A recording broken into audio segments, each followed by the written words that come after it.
নে মা, পাউরুটি আর ডিম পোচ। আজকে তো আমার পরীক্ষা আম্মু, আর তুমি কিনা আমাকে ডিম পোচ দিচ্ছ।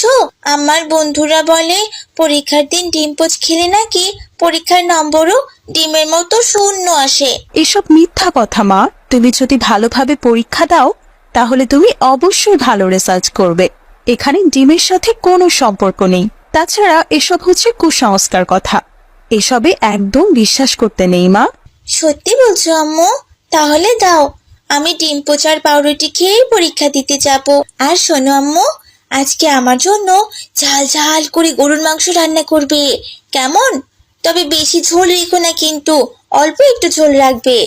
ওটাকে কি যেন বলে? ও হ্যাঁ, কষা মাংস। আমি স্কুল থেকে এসে কষা মাংস দিয়ে পেট ভরে ভাত খাবো ইনশাল্লাহ। আচ্ছা ঠিক আছে মা, তাই হবে।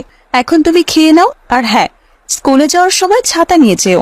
কদিন ধরে যা বৃষ্টি হচ্ছে, রাস্তাঘাটে নিশ্চয়ই অনেক পানি জমেছে। হ্যাঁ আম্মু, রাস্তায় একটু একটু পানি জমেছে, আস্তে আস্তে পানি আরো বাড়ছে।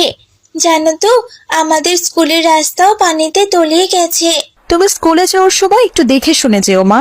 রাস্তায় আবার অনেক গর্ত আছে, পড়ে গিয়ে হাত পা ভেঙে ফেলো না। আর মন দিয়ে পরীক্ষা দেবে। এবার যদি তোমার রেজাল্ট ভালো হয় তাহলে আমি তোমাকে তোমার নানার বাড়িতে নিয়ে যাব। ইনশাল্লাহ আম্মু, নিশ্চয়ই ভালো হবে। এরপর জান্নাতুল খাওয়া শেষ করে ছাতা নিয়ে স্কুলে চলে যায়।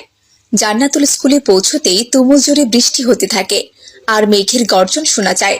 এমন অবস্থায় সবাই ভয় পেয়ে যায়। বাচ্চারা, তোমরা কেউ ভয় পেও না, সবাই মনোযোগ দিয়ে পরীক্ষা দাও।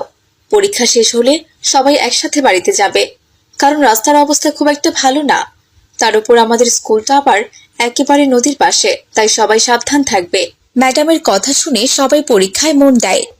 দেখতে দেখতে সবার পরীক্ষা শেষ হয়ে যায়। বাইরে বৃষ্টি পড়ার জন্য সবাই মিলে চুপচাপ ক্লাসে বসে থাকে। ম্যাডাম, একবার জানালা দিয়ে দেখুন, আমাদের স্কুলের নিচতলা তো একেবারে ডুবে গেছে। এভাবে বৃষ্টি হতে থাকলে তো আমরা আর বাড়িতে যেতে পারবো না। আমি বাড়িতে যেতে চাই ম্যাডাম, আমার মা নিশ্চয়ই আমার জন্য অপেক্ষা করছে। আমি আর এখানে থাকবো না, আমার তো পরীক্ষা শেষ, তাই আমি এক্ষুনি বাড়িতে যাব।